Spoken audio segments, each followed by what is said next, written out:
Okay, so here we are, leg 6, and this is us just coming up the Cub Frio. It's real sloppy, no wind at all, very frustrating conditions really. Everything flapping around. We had a little bit of damage to our brand new Code Zero, so that's Ryan just at the mast mending it there. You can see the little tear actually. All the boats in sight of another. Brad driving there, and it was a horrible slop coming from all over the place. And then the breeze just slowly started to filter in. And we were off, which was good. Trying to knock off a few of the 4,800 miles on the way. Tony eating an apple there, one of the last bits of fresh food we had on this leg, so luxuries like that go pretty quickly with all the boats in the background. Started to get a bit cloudier, taking bearings there on the boats, you can see one far in the distance. What's the highlight of this leg been so far? Probably the lunch today, I reckon. Roast chicken, very good. And the white Hershey's chocolate. That's what it does, have the right people to write the knife, to buy the right stuff, eh? Here we go. Wow. Little boy. Huh? Look at the presentation, eh? So what special happened last night then, Blood? We tied the knot in our south-going track from leg 1 6 months ago. So we've effectively sailed around the world. Now we just got to sail up the world. So a few comments, and then we started getting the breeze. Here's the middle of a rain cloud just coming in. You can see on the right hand side the visibility's off. Tony getting a bit of a pounding there. You can see where everyone wears the goggles and the helmets and this sort of stuff, because it's coming at you pretty fast. We're doing about 25 knots into the rain. It's like sticking your head out the car window when you're driving along in a bit of a rainstorm. Ryan giving himself a bit of a wash down, one of the last chance ever wash there, all the boys. Bit mad really, where you got things going on deck and everyone trying to wash, even Torben having a wash.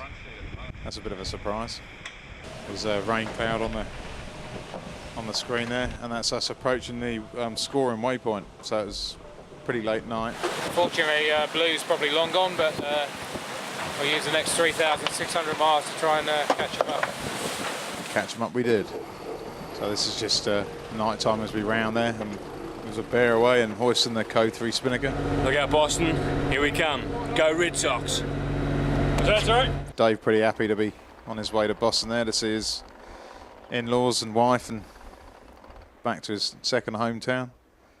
And yet again the breeze died off again. This is more doldrummy now, approaching the equator. So there's lots of drag in the sails around in the stack, keeping the boat trimmed perfectly. And then the odd bit of wind, and as you can see, Phil getting a bit of a soaking there.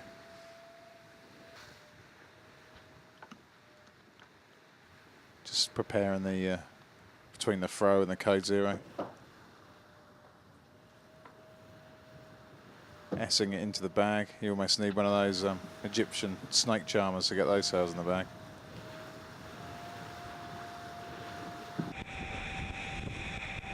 So we are off again. This is probably the start of our nice quick run, which knocked all the miles off between us and Telefonica Blue. Were 110 miles in the lead at this stage. 21, yeah, it's reasonable speed, but there's usually more than that.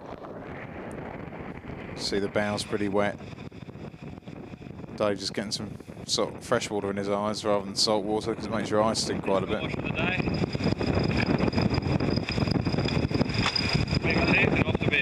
Little will we know that the water was going to become quite scarce a bit later on in the race. This is kind of Telluride. You can see the boat's quite heeled and there's a lot of water coming through.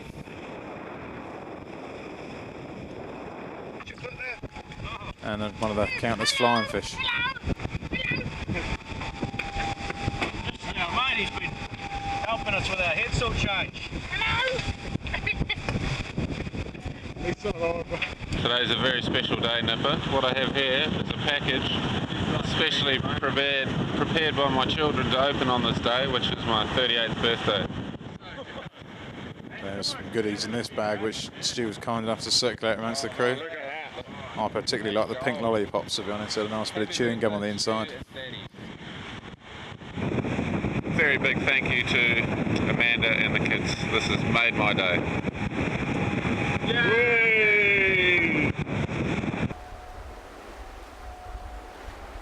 Just the usual amount of water coming off the sails. They see quite a lot of water. Surprisingly dry this day. As you can see, the weather's quite flat. And the try-sail going on at the moment. Bit more breeze. Doesn't take much breeze to get these boats up and flying along and get the incessant spray in the face. That was when E3 came down to our line. We managed to bird them off just after that. 3, our teammates behind us, and leading them into the charge against Telefonica Blue, which is about 20 miles ahead of us. So it's going to be an interesting last 3 or 4 days of the league.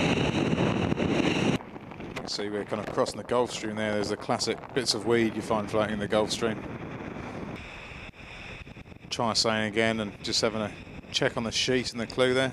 That's Phil coming back down again. Ready there, Tony? Yep. This is kind of approaching the whale zone now. Notice the stacks all at the back of the boat in these conditions. Plenty of water run over deck. Starting to get a bit colder down the water. I think it's about 10 degrees there. I think the key moment of the race is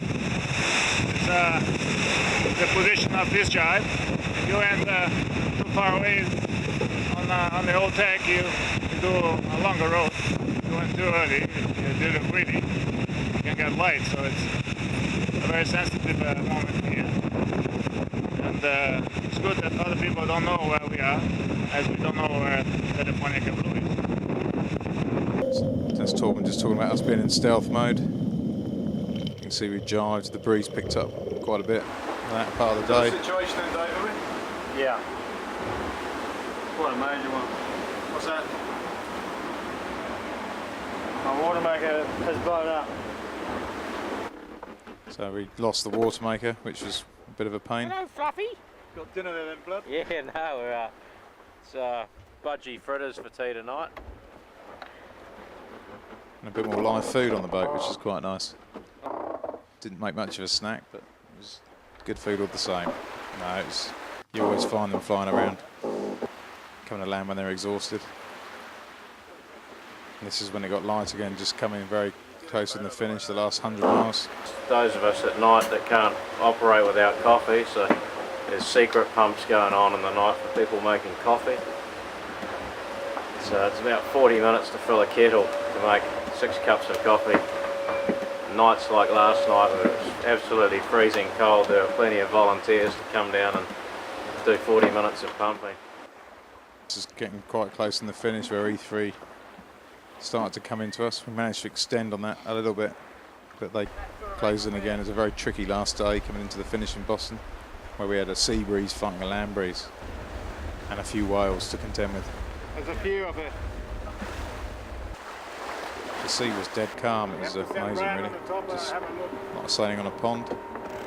And Ryan spent most of the afternoon up the mast, just keeping an eye on where the wind was or wasn't. And then before you know what's what, you've got everything going on, aeroplanes and people greeting you and sirens, and the finish. That was a lot of relief for all the boys, with all the other boats closing in behind us with the wind. Nice one, brother. There you go.